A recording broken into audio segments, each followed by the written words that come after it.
Trump ने 11 बार बयान दिया। इनका यह कहना है कि नाम लेकर ट्रंप को उसी की भाषा में जवाब क्यों नहीं दिया जा रहा है। इस पर क्या है आंसर आपका?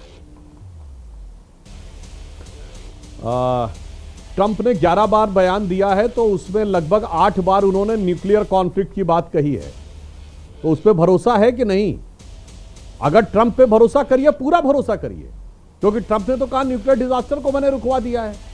और अंतर्राष्ट्रीय मीडिया में ये खबरें आई थी कि जो सरगोदा एयरबेस है उसका जो न्यूक्लियर आर्सेनल है उसका एंट्री और एग्जिट पॉइंट डिस्टर्ब हो गया था और वहां न्यूक्लियर लीक का खतरा हो गया था। इसलिए अंतर्राष्ट्रीय मीडिया में खबर आई थी कि एक जहाज गया था अमेरिका का लीक की जांच करने के लिए, और 14 मई को अमेरिकी विदेश विभाग के प्रवक्ता से पूछा गया तो वो कि क्या पाकिस्तान में आप ये न्यूक्लियर लीक की जांच करने कोई अमेरिका का जहाज गया है, तो वो कह सकता था एक गलत बात है, ऐसा कुछ नहीं है। उसने कहा इसका जवाब देना मेरे परव्यू में नहीं है।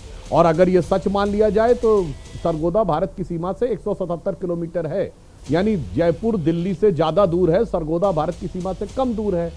तो अगर बात माननी है तो फिर पूरी मान लीजिए उनकी।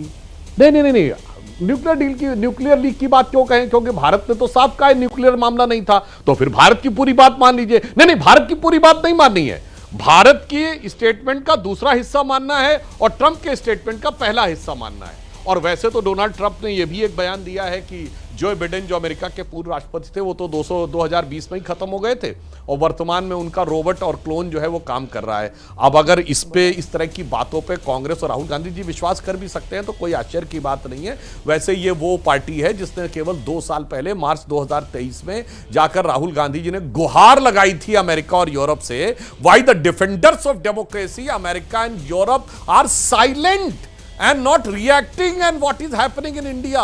यानी भारत के अंदर आने के लिए इन्होंने गुहार लगाई थी, उससे समझा जा सकता है। तो मुझे लगता है खैर वो बात अलग है। मगर मैं चित्रा जी एक बात कहना चाहूंगा, हम 2025 में बैठे हैं। एक डायलॉग होता है फिल्मों में 20 बरस पहले की बात है, मैं कहूंगा 30 बरस पहले की बात है। 1995 जिनेवा में पाकिस्तान भारत के विरुद्ध प्रस्ताव ला रहा था, कांग्रेस की सरकार थी भारत में, नेता प्रतिपक्ष अटल बिहारी वाजपेयी जी कांग्रेस सरकार का समर्थन करते हुए भारत के प्रतिनिधिमंडल का नेतृत्व करते हुए गए। और आपके दर्शकों से कहूंगा कोई जाके चेक कर ले, उस समय बेनजीर भुट्टो पाकिस्तान की प्रधानमंत्री थी, उन्होंने फ्लोर ऑफ द हाउस पे कहा देखो ये देश भारत है जहां का विपक्ष का नेता सरकार का समर्थन कर रहा है आके, और एक हमारा देश है जहां विपक्ष के नेता आकर सरकार के बारे में अनाप शनाप बातें कर रहे हैं। चित्रा जी 30 साल में नजारा बदल गया।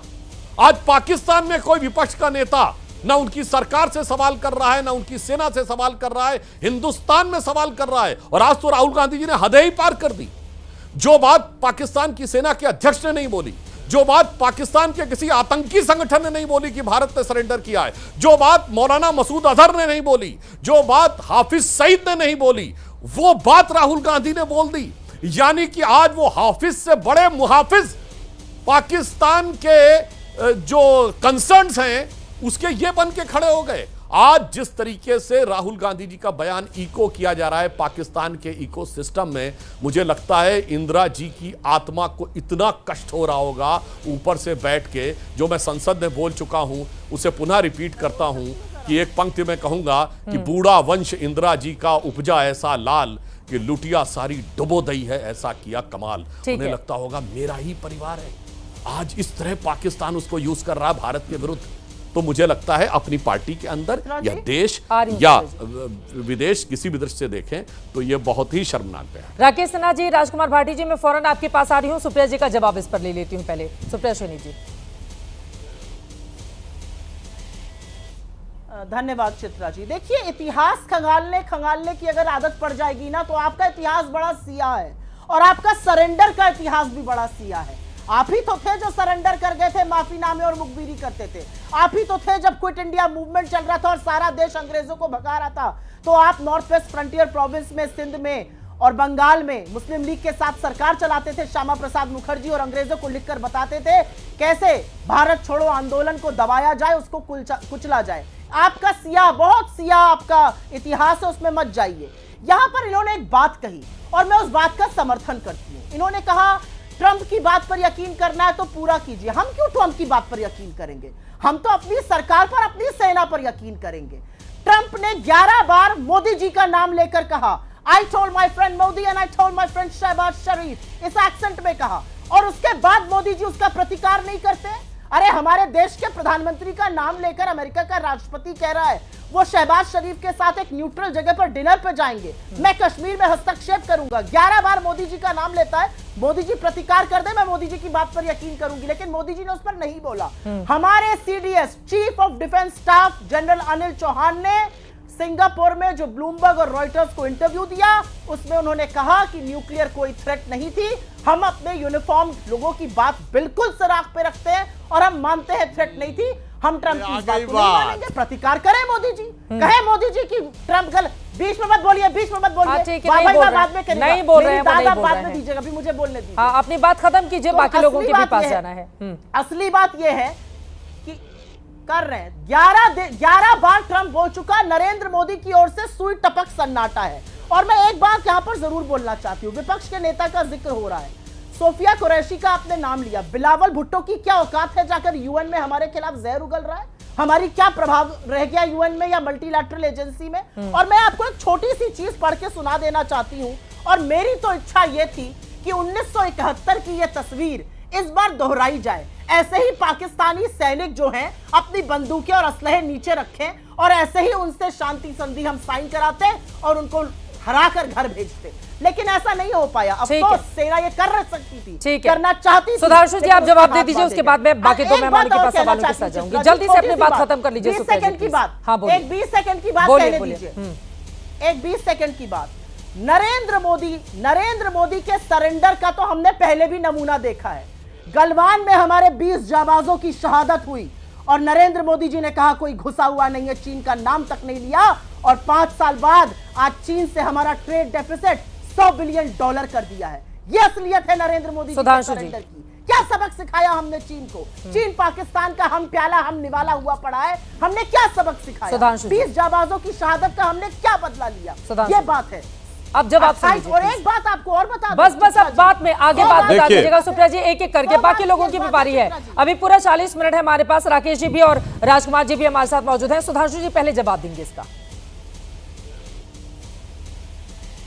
बस मैं संक्षेप में बता देता हूं। एक तो मुझे बड़ी प्रसन्नता हुई कि कहते कहते सुप्रिया जी के मुंह से आ गया कि न्यूक्लियर थ्रेट पर तो जो मैंने कहा था उन्होंने साबित कर दिया, इसलिए मैं मुस्कुराया था कि न्यूक्लियर थ्रेट पर तो भारत के बयान पे भरोसा है, मगर सो कॉल्ड मध्यस्थता पे ट्रंप के बयान पे भरोसा है। आधा ट्रंप का चाहिए, आधा यहां चाहिए। और यूएन सिक्योरिटी काउंसिल की बात करने वालों को याद रखना चाहिए, पाकिस्तान ने यूएन सिक्योरिटी काउंसिल में भारत के विरुद्ध जो डोजियर दिया उसमें राहुल गांधी का बयान कोट किया है, शर्म आनी चाहिए थी। और जहां तक इंदिरा जी की बात करती, 7 दिसंबर 1971 को कोई जाके चेक कर ले, 100 देशों ने भारत के विरुद्ध वोटिंग की थी, 100 देशों ने। सोवियत रूस ने हमारे पक्ष में वीटो किया, आधा दर्जन बार वीटो किया, और वो क्यों किया और उसका क्या हुआ वो अलग बात थी। 93,000 प्रिजनर ऑफ वॉर थे, उसके बाद हम पीओके नहीं ले पाए, छोड़िए। 54 प्रिजनर ऑफ वॉर अपने छुड़वा नहीं पाए, वो छोड़िए।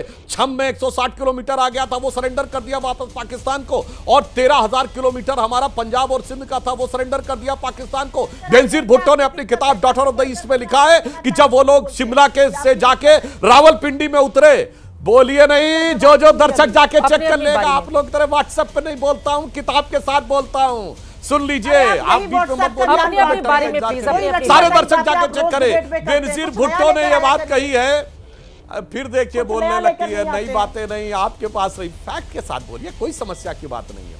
अरे भाई सुनिए, और उन्होंने कहा कि इतनी खुशी थी रावलपिंडी में कि जो हम जंग हारे थे कूटनीति में सब जीत के वापस आ गए। और 19 नवंबर 1962 को जवाहरलाल नेहरू ने केनेडी को लेटर लिखा कि हमें आपकी सेना का, वायुसेना का स्क्वाड्रन चाहिए, आप ही के पायलट चाहिए, आप हमारी एयरफोर्स की स्क्वाड्रन का कमांड संभालिए। और यह 2010 में डिक्लासिफाइड हुआ है। उस समय के हमारे राजदूत ने लिखा कि मेरा सर शर्म से झुका जा रहा था जब मैं देने के लिए जा रहा था, इसलिए 20 नवंबर को अमेरिका ने हमारे पक्ष में आके 62 के चीन के युद्ध के समय किया था। इसलिए छोड़िए, सरेंडर का कैलेंडर बहुत पुराना है, जो आप ये देख लीजिए। 2023 में लोकतंत्र के नाम पे सरेंडर, 2011 में राहुल गांधी ने कहा 15 जुलाई 2011 को आतंकवाद को रोकना संभव नहीं है, आतंकवाद के लिए सरेंडर। 26/11 के बाद शर्म शेख में न्यूट्रल डेस्टिनेशन पे कहा आतंकवाद से शांति वार्ता प्रभावित नहीं होगी, सरेंडर आतंकवाद के आगे। 1971 मैंने बता ही दिया, 65 में हाजी पीर का धर्रा सरेंडर, 1962 में क्या क्या नहीं सरेंडर, 1960 में सिंधु नदी का 80% जल सरेंडर, 1948 में आधा कश्मीर सरेंडर और 1947 में 1/3 हिंदुस्तान जिन्ना को सरेंडर।